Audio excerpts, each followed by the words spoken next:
चलिए जी, आज की क्लास हम लोग शुरू करते हैं। कैसे हैं आप लोग? फ्यूचर सीए तैयारी पूरी है ना? तैयारी पूरी स्पीड में होनी चाहिए, ठीक है। बाकी जो होगा देखा जाए। तो आज हम लोग पढ़ेंगे परफॉर्मेंस ऑफ कॉन्ट्रैक्ट।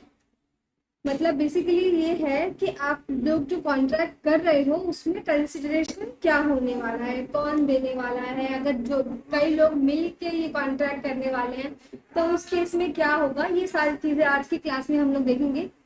बहुत इतना सा छोटा सा चैप्टर है, फटाफट फटाफट खत्म हो जाएगा। सब लोग मिलके इधर ध्यान देंगे अब, ठीक है। अब तक हम लोगों ने क्या पढ़ा? अब तक हम लोगों ने चैप्टर 1 पढ़ा था सबसे पहले, जिसमें हम लोगों ने देखा था कि आखिर कॉन्ट्रैक्ट होता क्या है, ठीक। कॉन्ट्रैक्ट के बारे में पढ़ा था। सेकंड हम लोगों ने पढ़ा था कंसिडरेशन क्या होता है, आखिर क्या क्या चीजें ऐसी हैं जो कंसिडरेशन मानी जा सकती है, क्या ऐसी चीजें हैं जो कंसिडरेशन नहीं मानी जा सकती। जैसे कि अगर कुछ अनलॉफुल हो गया, कुछ इलीगल हो गया, तो ये सब चीजें इम्पॉसिबल एक्टिविटीज हो गई। उसके बाद हमने थर्ड चैप्टर पढ़ा था अदर एसेंशियल्स ऑफ कॉन्ट्रैक्ट, कि भाई दो पार्टीज होनी चाहिए, माइनर और मेजर नहीं हो, मतलब मेजर होना चाहिए, माइनर नहीं होना चाहिए। इस तरह की चीजें हम लोगों ने देखी। अब लास्ट, मतलब लास्ट तो नहीं, उसका नेक्स्ट चैप्टर यूनिट 4 हो गया हमारा परफॉर्मेंस ऑफ कॉन्ट्रैक्ट। इसमें हम लोग अब क्या क्या देखेंगे ये हम लोग फटाफट देख लेते हैं। तो सबसे पहला जो परफॉर्मेंस होने वाला है वो करेगा कौन, ठीक है। कौन कर सकता है? जिस दो पर्सन के बीच में कॉन्ट्रैक्ट हुआ है वो दोनों करेंगे, या ये पर्सन किसी और को बोल सकता है कि तुम इसके लिए ये कर देना। बट जब वो ऐसा बोलेगा तो सामने वाले की एक्सेप्टेंस बहुत जरूरी है। वो ऐसे हवा में तीर नहीं चला सकता ना कि अगला तीर तो टिकता, अगला जो है बस मान जाए। तो पहले वो उसको कंसल्ट करेगा कि हाँ, मैं इसको गुड सप्लाई करने वाला हूँ, तो मेरे बदले तू डायरेक्टली उसको गुड सप्लाई करते। तो वो बोलेगा कि चलो ठीक है, ओके, यानी वो रेडी होगा उस चीज के लिए। उसकी एक्सेप्टेंस बहुत जरूरी है। थर्ड हो सकता है कि ये दोनों ना करके कोई और ही कर रहे हो, ठीक है। जॉइंट जॉइंट ओनरशिप हो सकती है, मतलब जॉइंट लाइबिलिटी हो सकती है किसी किसी केस में, ये भी पॉसिबल है। तो हम लोग ऐसे ऐसे करके सारा चैप्टर आज हम लोग कवर करेंगे। तो सबसे पहला performance of contract. Keywords highlight कर लेते हैं। कीवर्ड्स जो है वो हेल्पफुल करेंगे आपको डेफिनेशन वगैरह के अगर क्वेश्चंस आते हैं उसको कोट करने में। तो performance of contract means fulfilment of obligation, यानी ऑब्लिगेशन की हम लोग क्या कर रहे हैं, फुलफिलमेंट कर रहे हैं। According to section 37 the parties to contract must enter, perform or offer to perform their respective promises unless such performance is dispensed with or excused under the provision of, यानी कानून की नजर में अगर वो ऐसा है कि नहीं हो सकता, बाद में पॉसिबिलिटी हो गई कि अब उसको नहीं कर सकते डिस्पेंस ऑफ, तो ही हम लोग क्या करेंगे, एक्सेप्शन क्रिएट करेंगे। अदरवाइज क्या होने वाला है कि परफॉर्म करेगा ही करेगा। अब देखो परफॉर्मेंस दो टाइप की हो गई, टाइप 1 टाइप 2। टाइप 1 हो गया एक्चुअल में आपने परफॉर्म कर दिया।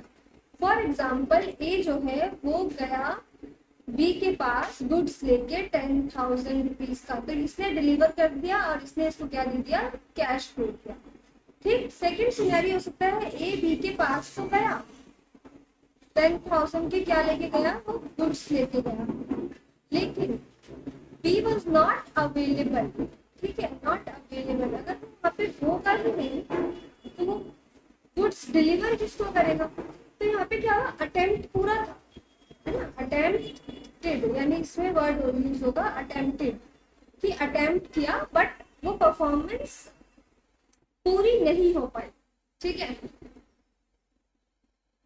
तो ये दो हमारे टाइप्स हो गए। अब conditions to be satisfied for a valid tender और अटेम्प्टेड परफॉर्मेंस। तब हम, जब ये सारी कंडीशंस फुलफिल होंगी ना, इसका मतलब एक प्रॉपर परफॉर्मेंस हो चुकी है, ठीक है। कंडीशंस क्या क्या है? सबसे पहला, इट मस्ट बी अनकंडीशनल। जब आपने परफॉर्मेंस दे दी है तो मतलब दे दी, इसमें कोई कंडीशन नहीं लगाई। Second, it must B at a proper time and place. Proper time proper place पे ही जब कोई चीजें होती है तो वो एकदम सही मानी जाती है।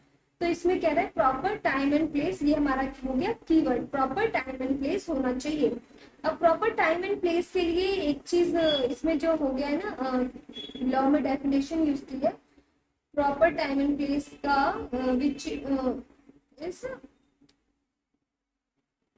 प्रॉपर टाइम एंड प्लेस, क्या वर्ड था मुझे याद नहीं आ रहा, proper time and place which is as describe करके कुछ है, तो ये कुछ ना क्लियर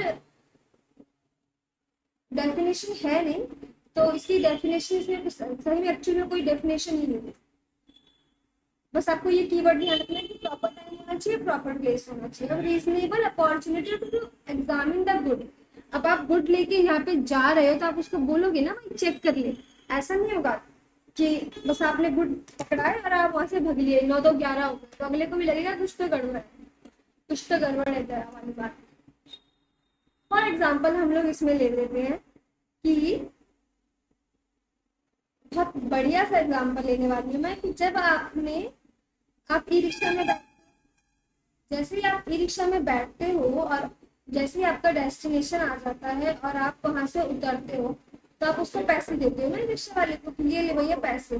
पैसे देते ही चलते तो नहीं बनते, पैसे देते ही वो पहले गिनता है कि ठीक है या नहीं है, नोट में कोई गड़बड़ तो नहीं है, फिर वो बोलता है ओके, तो फिर आप लोग वहां से चले जाते हैं।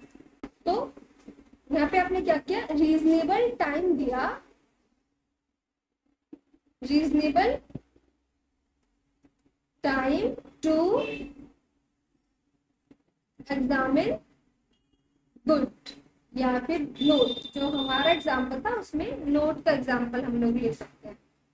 फाइन, यानी कीवर्ड्स क्या हो गए, reasonable opportunity to examine goods, it must be whole consideration. ऐसा नहीं होगा कि आपको आपने आधे पैसे दिए आधे नहीं दिए और आप चलते बनोगे और बोलोगे ओके टाटा बाय बाय, आप उसको पूरा कंसिडरेशन दोगे तभी वो वैलिड कंसिडरेशन माना जाएगा, यानी फुल पेमेंट होने के बाद ही वो क्या होगा, वैलिड कंसिडरेशन। अबे होम कॉन्ट्रैक्ट में भी परफॉर्म किस किस के द्वारा होता है, प्रोमिसर इटसेल्फ, प्रोमिसर ने खुद करा तब भी चलेगा। चलो एक एग्जाम्पल लेते हैं इसमें कि हमारे पास है शाहरुख खान, शाहरुख, यार देख लेना इसकी स्पेलिंग, ठीक है, शाहरुख खान है और सलमान खान। इमेजिन करो हुआ क्या था, इसने इसको बोला मेरी फिल्म में काम करेगा, इसने क्या किया, एक्टिंग करनी, इसने क्या करा, पैसे दिए, ठीक। तो अब यहाँ पे हो रहा है प्रॉमिसर इटसेल्फ, यानी सलमान खान ने जब इसकी मूवी में काम करा तो शाहरुख खान ने इसके बदले इसको पैसे दिए, तो शाहरुख खान यहाँ पे खुद ही दे दिए, ठीक। तो पहला हो गया बाय हिमसेल्फ, उसने खुद से पैसे दे दिए। सेकेंड होता था वो क्या करता, अपने एजेंट को बुलाता, उसका एजेंट या उसका मैनेजर कोई भी हो सकता था उस केस में, मैनेजर को बुलाता और मैनेजर से भिजवा देता कि भैया तुम दे दो उसको पैसे। थर्ड क्या पॉसिबिलिटीज थी, लीगल रिप्रेजेंटेटिव, लीगल रिप्रेजेंटेटिव को बोल देता कि भैया तुम उसको मेरे पैसे दे दो, ठीक है, तो लीगल रिप्रेजेंटेटिव हो भी इसमें ये काम कर सकता है। और कोई third person and joint owner, third person कौन हो सकता है, मान लो यहाँ पे हम लोग चलते हैं, यहाँ पे आ जाता अब आमिर खान, ठीक। आमिर खान को इसको पैसे देने थे, शाहरुख खान ने बोला तू मुझे मत दे, तू डायरेक्ट क्या कर सलमान खान को दे दे। तो यहाँ पे क्या किया उसने, एज ए थर्ड पर्सन किसी और से पैसे दिलवा दिए, यहाँ पे भी क्या हो जाएगा, ये वैलिड कंसिडरेशन माना जाएगा कि परफॉर्मेंस हो चुकी है, ठीक है। एंड फोर्थ क्या था, फिफ्थ लास्ट था जॉइंट,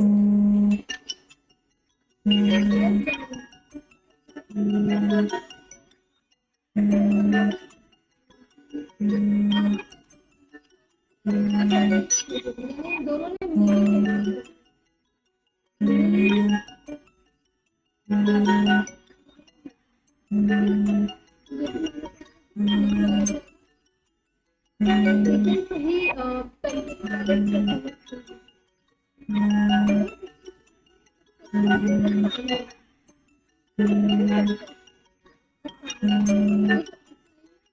सक्सेशन क्या होता है, इसको हम लोग यहाँ पे एक डिफरेंस के थ्रू समझ सकते हैं।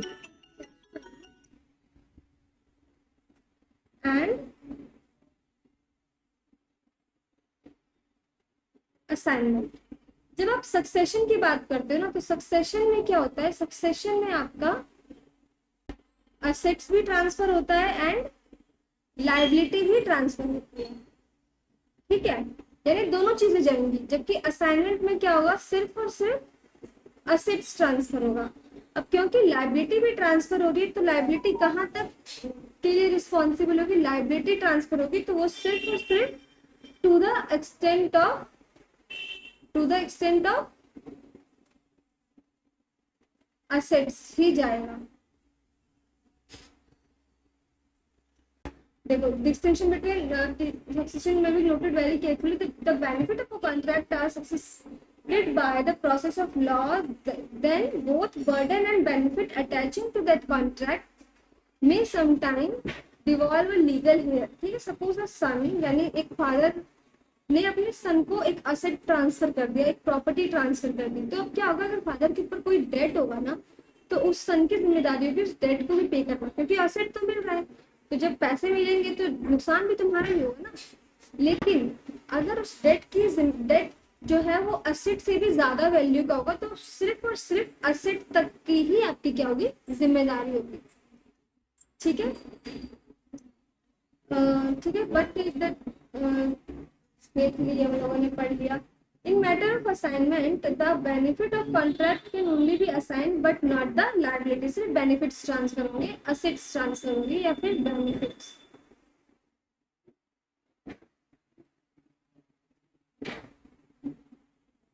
This is because when liability is assigned, the third party get involved therein. Thus, a debtor cannot relieve himself for his liability to create creditor by assigning to someone else his obligation to repay the debt.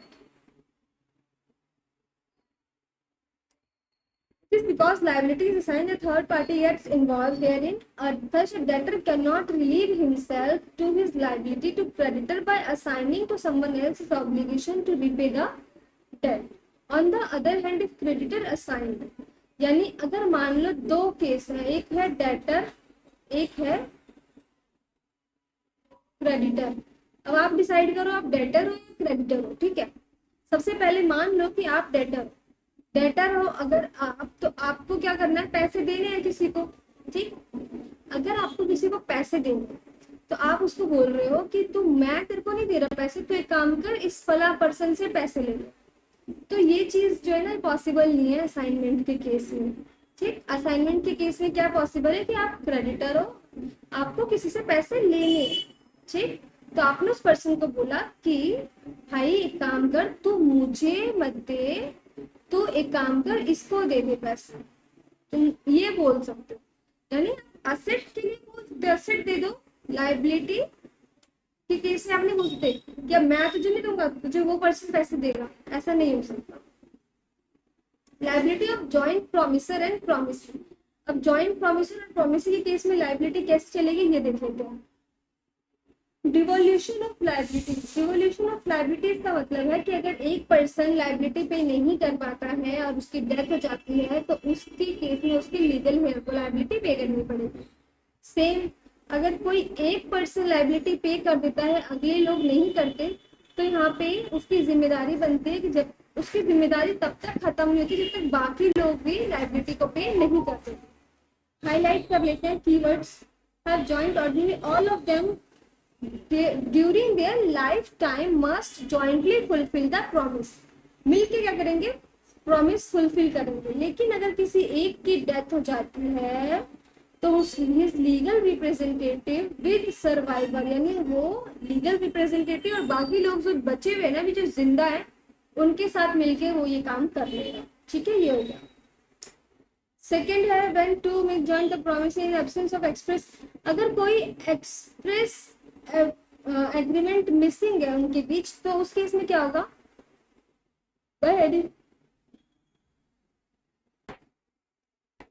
promising may in absence compel any one or more यानी promisee यहाँ पे क्या करेगा, किसी एक को या ज्यादा लोगों को बोल सकता है कि तुम लोग मेरी पेमेंट करो, ठीक है। वो किसी एक को भी बोल सकता है, सबको भी बोल सकता है, वो प्रॉमिसी के ऊपर डिपेंड करता है।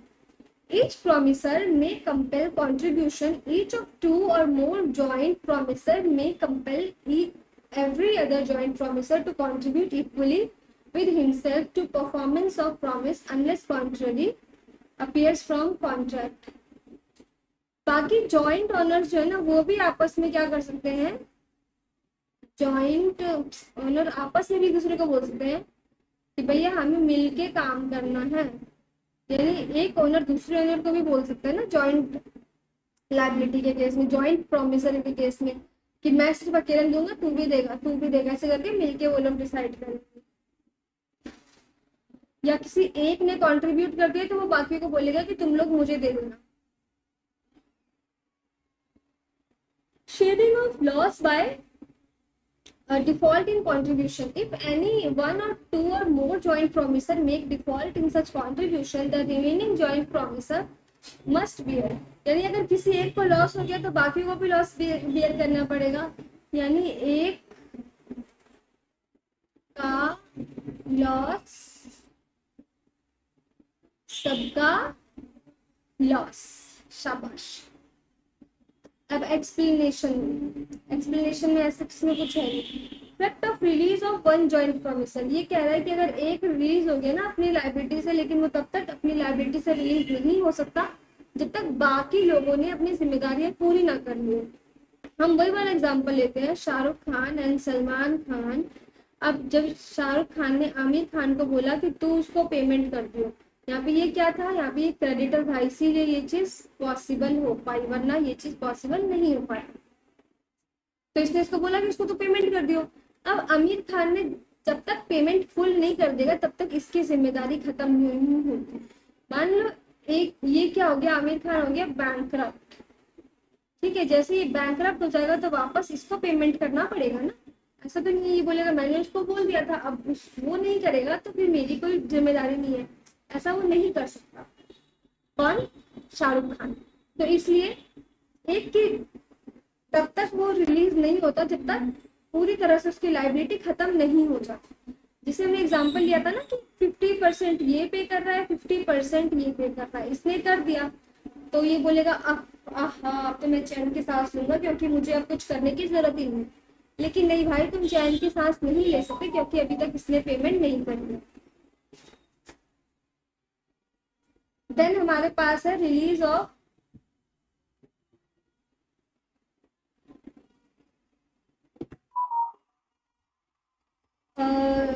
ये हो चुका है। राइट ऑफ जॉइंट ओनर्स क्या क्या है?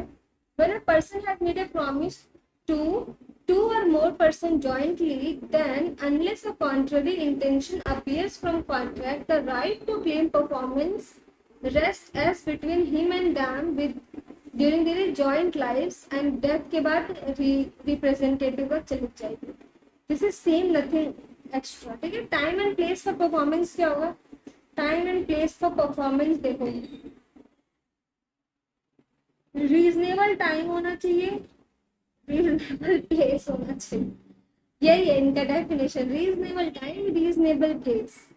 लेकिन आपको कैसे पता रीजनेबल? अगर कुछ मेंशन है ऑलरेडी, कुछ डिस्क्राइब्ड है, तो वो if something is mentioned then that specific place and time, okay। लेकिन अगर कुछ भी मेंशन नहीं है, कुछ भी क्लियर नहीं है, तो आप क्या करोगे बताओ? Application of performance on certain day to be at a proper time and place. When a promise is performed, the promiser has not undertaken to perform it without application of promise. It is duty of the promisee to apply for the proper place and within usual hours of the business. यानी business hours के बीच में जाकर ही आप ये काम कर सकते हो।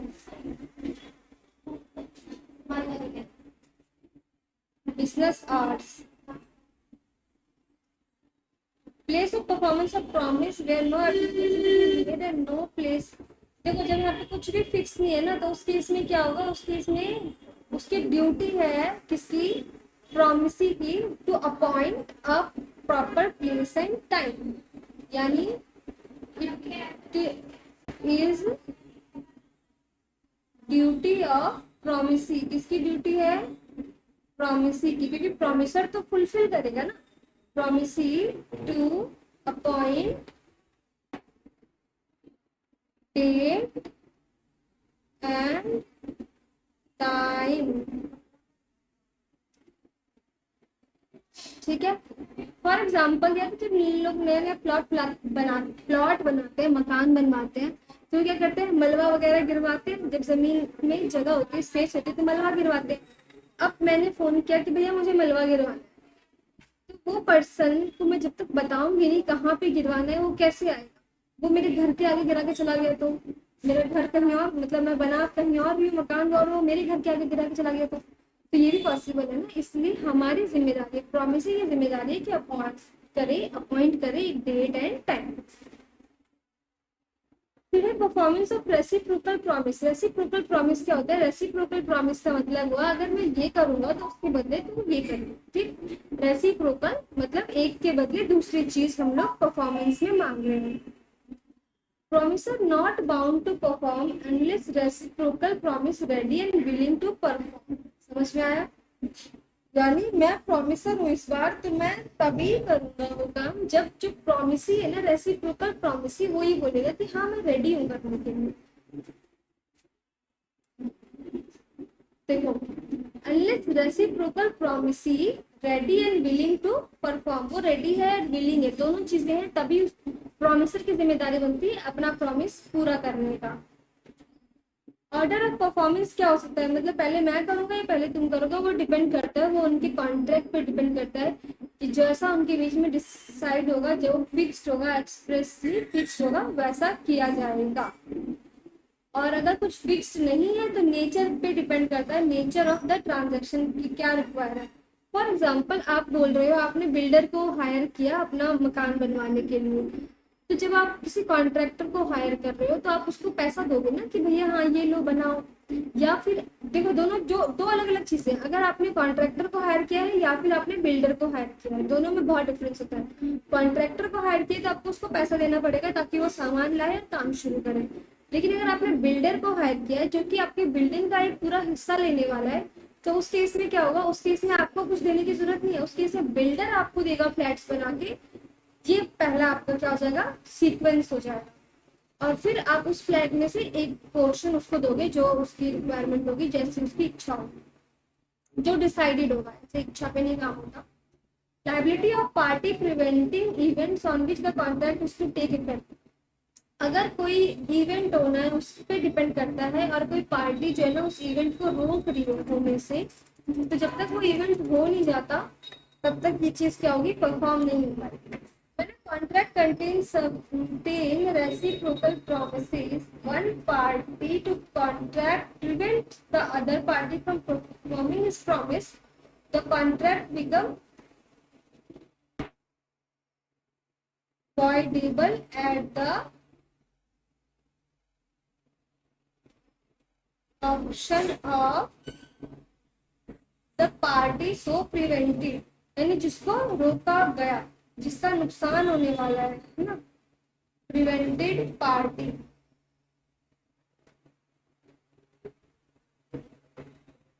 यानी प्रिवेंटेड पार्टी को रोका गया है, जिसको भी, उसके ऊपर डिपेंड करेगा, वो चाहेगा वॉइडेबल, वो चाहेगा तो valid. The effect of default as to that promise which should be first performed in contract consisting of reciprocal promise। Effect of default ये क्या कहता है? Section 54 applies when the promise are reciprocal and dependent if the promiser has to perform his promise before। अगर कुछ ऐसा जिसमें promiser को ही पहले करना पड़ेगा and performance of others promise fails to perform it, he cannot claim performance of others promise as and is also liable to compensate for his non performance। मान लो दो पार्टी, एक को पहले ही करना है, उसका नेचर ही ऐसा है, उसको पहले करना है, और उसने वो पहले नहीं किया और इसने परफॉर्म कर दिया, तो उस केस में क्या होगा, जो इसको नुकसान हो रहा है ना उसको भी भरना पड़ेगा इस पर्सन को, ठीक है। फिर effect of failure to perform at a fixed time, और फिक्स्ड टाइम जहाँ पे एसेंशियल हो, मतलब आपको चाहिए था कि आपको आज ही वो काम करके देना है और आपने आज ही वो काम नहीं किया, टाइम एसेंशियल था वहां पे, तो उस केस में वर्डेबल हो जाएगा at the option of promisee. जहाँ पे टाइम एसेंशियल नहीं है ना वहां पे ऑप्शन होगा वर्डेबल, वर्डेबल होने का ऑप्शन है, voidable at the option of, जिस भी पर्सन को नुकसान हो रहा है ना, यहाँ पे मेन आपको ये ध्यान रखना है, जब भी हम लोग वॉइडेबल की बात करते हैं तो आप देखो कि अग्रीव पार्टी कौन है, अग्रीव पार्टी जो है उसको ध्यान में रखोगे तो आपके लिए ना ये डिसाइड करना इजी हो जाएगा। Effect of acceptance of performance at the time other than agreed upon, जो अग्री हुआ था उसके अलावा किसी और टाइम पे हो रहा है तो क्या हो जाएगा, सेम चीज है, वॉइडेबल हो जाएगा, वॉइडेबल, सब केस में क्या हो रहा है, वॉइडेबल होता है। पता है इस तरह के एमसीक्यूज आ सकते हैं कि ऐसा सिनेरियो है तो आपको पहले समझना होगा कि ये वॉइडेबल हो रहा है या नहीं हो रहा, मतलब वैलिड है या वॉइडेबल है या फिर वॉइड है, क्या है ना, ये आपको केस सिनेरियो देख के समझ आना चाहिए। Agreement to do impossible act, agreement to do impossible act हो सकता है at the time of agreement वो पॉसिबल था, बट आफ्टर दैट वो क्या हो गया, इम्पॉसिबल हो गया। हो सकता है ना कि एक पर्सन ने दूसरे पर्सन से वादा किया कि मैं तुझे घोड़ा बेचूंगा 6 महीने बाद, इसको मोटा ताजा तंदुरुस्त करके एकदम, बट फिर क्या होता है 6 महीने में वो घोड़ा मर जाता है, तो क्या हो गया, ये इम्पॉसिबल हो गया अगली एक्ट। तो ये इस तरह के सिनेरियोस हम लोग देखेंगे कि इस केस में एग्रीमेंट जो है वो वैलिड है या नहीं, वैलिड वाला क्वेश्चन ही नहीं है यहाँ पे, तो यहाँ पे क्या क्वेश्चन है, ये किस चीज का चैप्टर था भाई, परफॉर्मेंस ऑफ कॉन्ट्रैक्ट कैसे होगा, हाँ परफॉर्मेंस ऑफ कॉन्ट्रैक्ट कैसे होने वाला है ये देखेंगे इस केस में। Agreement to do impossible, initial impossibility, अरे इनिशियल इम्पॉसिबिलिटी के केस में तो पता ही है कि वॉइड है, ठीक है, उसके केस में तो सोचना ही नहीं है, दोनों पार्टीज को पता था तब भी वॉइड, एक को पता होगा, if it is known void, if it is known unknown तो भी वॉइड, इनिशियल है तो वॉइड ही रहेगा, लेकिन एक को पता एक को नहीं पता तो वॉइडेबल एट द ऑप्शन, ये हम लोगों ने पढ़ा था पिछली बार में। तो ये क्या होगा, वॉइडेबल होगा, इसमें लिखा नहीं है लेकिन ये क्या हो जाएगा, वॉइडेबल हो जाएगा। हम लोगों ने ऐसे सिनेरियो देखा था ना जिसमें पॉसिबल था, इम्पॉसिबल था लेकिन एक पार्टी को ये चीज पता थी और अगली पार्टी को ये चीज नहीं पता थी, तो उस केस में क्या होता है, उस केस में वॉइडेबल होता है at the option of one. Subsequent और सुपरवीनिंग इम्पॉसिबिलिटीज जो कि क्या हो गई, बाद में इम्पॉसिबिलिटीज आई है, such impossibility is called the subsequent or supervening, it is also called post contractual impossibilities। क्या कहते हैं ये तो हम समझ गए, हमें समझना है कि होता क्या है, reciprocal promise to do certain things that are legal also, यार मुझे समझना क्या है, 1 सेकेंड, इसमें भी क्या हो जा रहा है, ये वॉइड हो जा रहा है,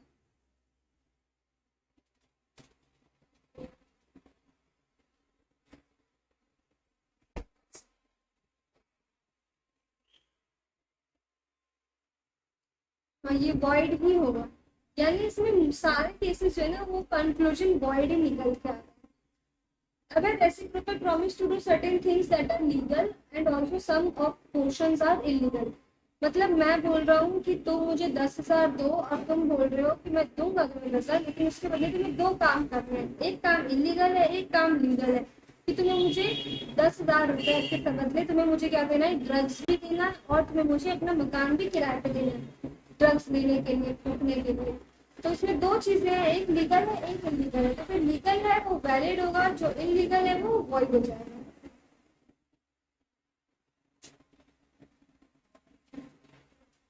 ठीक है, सेकंड हो गया वॉइड, फर्स्ट हो गया वैलिड। अल्टरनेटिव प्रॉमिस है जो कि इलीगल है, तो फर्स्ट वाला लीगल है, इलीगल वाला वॉइड हो जाएगा। Appropriation of payment, appropriation of payment का मतलब है मैंने अपना काम किया उसके बदले मुझे पैसे देना, यानी कि हमारा जो एग्जाम्पल था शाहरुख एंड सलमान वाला, तो जो सलमान है वो उसने अपना काम कर दिया, क्या किया उसने कर दी एक्टिंग, ठीक है, उसने अपना काम खत्म किया। अब शाहरुख खान की बारी है उसको पेमेंट करने में, लेकिन जब उसने क्या किया, इसको पेमेंट किया 10 CR, ठीक है, मूवी के कितने, मूवी की एक्टिंग के कितने दिए 8 CR, डील हुई थी 8 CR में, इसने 10 CR दिया। लेकिन सलमान ने ऑलरेडी इसको क्या दिया हुआ था, लोन दिया हुआ था,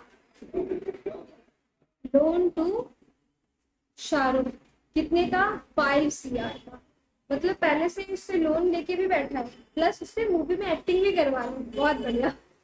तो इस केस में क्या होगा, इस केस में जब मैं पेमेंट कर रहा हूँ, यानी जब शाहरुख खान सलमान खान को पेमेंट करेगा ना, तो वो किस किस बातों का ध्यान रखेगा, बेसिकली वो पैसा हम लोग किस लिए यूटिलाइज करने वाले हैं, सबसे पहले तो डेट के लिए,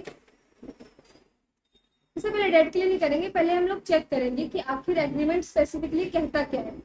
एग्रीमेंट अगर ये कह रहा है कि कुछ क्लियर कट है कि भैया ऐसे ऐसे अपॉर्चुनमेंट होने वाला है पैसों का, कि पहले तुम 5 लाख इसमें इस्तेमाल, 5 करोड़ इसमें इस्तेमाल करना है, बाकी 5 करोड़ एक्टिंग के इस्तेमाल करना है, 3 करोड़ मेरे पे उधार रह जाएगा, तो या तो वो ऐसा कुछ वो डिसाइड करें, ठीक है।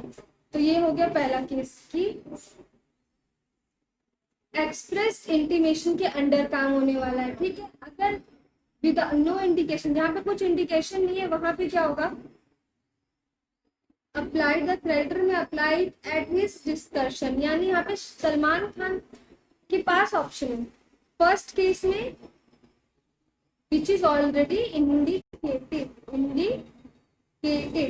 जो इंडिकेटेड है वैसा होगा। सेकंड, अगर नॉट इंडिकेटेड है तो ऑप्शन है, किसका option, option of Salman Khan, यानी सलमान खान पे डिपेंड करता है कि वो क्या करेगा, पहले बोलेगा मेरा लोन पूरा कर, उसके बाद बोलेगा मेरी एक्टिंग की फीस थी, तो उसके ऊपर डिपेंड कर गया, मतलब जो प्रॉमिसी है उसके ऊपर। अब थर्ड है application of payment where neither party appropriates, दोनों में से कोई अप्रोप्रिएट नहीं करना चाह रहे, तो वहाँ पे क्या हो जाएगा, वहाँ पे हो जाएगा फर्स्ट कम फर्स्ट बेसिस, पहले लोन पूरा कर लो।